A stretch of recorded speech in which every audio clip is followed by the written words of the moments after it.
যুক্তরাষ্ট্রের ম্যানহাটনে বন্দুকধারীর গুলিতে এক বাংলাদেশি অভিবাসী পুলিশ কর্মকর্তা সহ 4 জন নিহত হয়েছেন। নিহত নিউ ইয়র্ক পুলিশের কর্মকর্তা দিদারুল ইসলাম 3.5 বছর ধরে বাহিনীতে কাজ করছিলেন।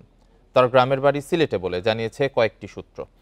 হামলাকারী শেইন ডেভন টামুরা আত্মহত্যা করেছেন বলে জানিয়েছে পুলিশ। তার মানসিক সমস্যা ছিল।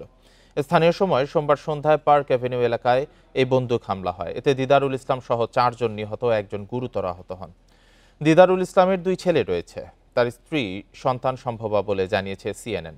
হামলার ঘটনা তদন্ত করছে এফবিআই। এদিকে নেভাদার রেনো শহরে গ্র্যান্ড সিয়েরা রিসোর্টের ক্যাসিনোর বাইরে বন্দুকধারীর গুলিতে অন্তত 3 জন নিহত হয়েছে। আহত হয়েছে 3 জন। তাদের মধ্যে 2 জনের অবস্থা আশঙ্কাজনক।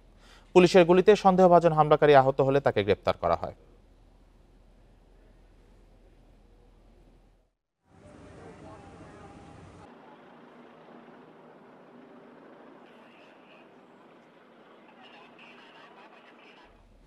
এ নিয়ে আরো জানাতে নিউ ইয়র্কের ডাইভার্সিটি প্লাজা থেকে যুক্ত হয়েছেন সহকর্মী এস এম সোলাইমান।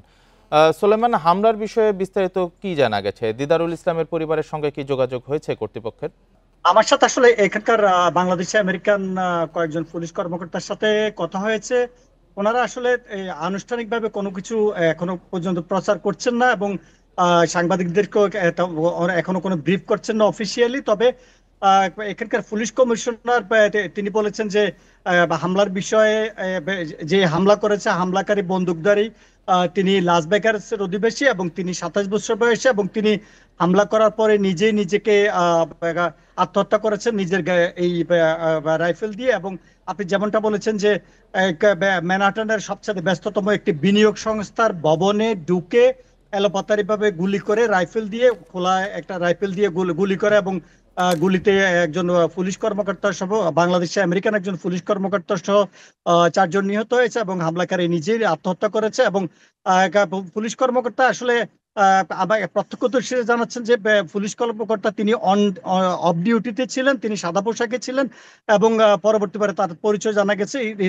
এবং আরেকটা বিষয় আপনাকে জানিয়ে রাখি যে ইতিমধ্যে নিউ ইয়র্কের মেয়র এরিক অ্যাডামস শোক জানিয়েছেন, এবং নিহত পুলিশ কর্মকর্তার পরিবার এবং স্বজনদের প্রতি সমবেদনা জানিয়েছেন, এবং তিনি এই ঘটনার তদন্তের জন্য ইতিমধ্যে পুলিশ উচ্চপদস্থ কর্মকর্তাদের নির্দেশ দিয়েছেন। এবং আরেকটা বিষয় যেটা আপনাকে জানিয়ে রাখি, বাংলাদেশি কমিউনিটির নেতৃবৃন্দ শোক জানাচ্ছেন, এবং তারা প্রতিবাদ মুখর হয়ে উঠেছেন। এবং ডাইভার্সিটি প্লাজা জ্যাকসন হাইটস এর ইতিমধ্যে বাংলাদেশের কমিউনিটির নেতৃবৃন্দ তারা প্রতিবাদ জানাচ্ছেন এবং প্রতিবাদ মুখর হয়ে উঠছেন, এবং বলছেন যে একজন নিরাপত্তাহীন ভাবে এই নিউ ইয়র্কের এই যে বারবার যে হামলার শিকার হচ্ছে, গুলির শিকার হচ্ছে, এই বিষয়টা নিয়ে খুবই আশঙ্কাজনক অবস্থা উদ্বেগ প্রকাশ করেছেন বাংলাদেশি কমিউনিটির নেতৃবৃন্দ।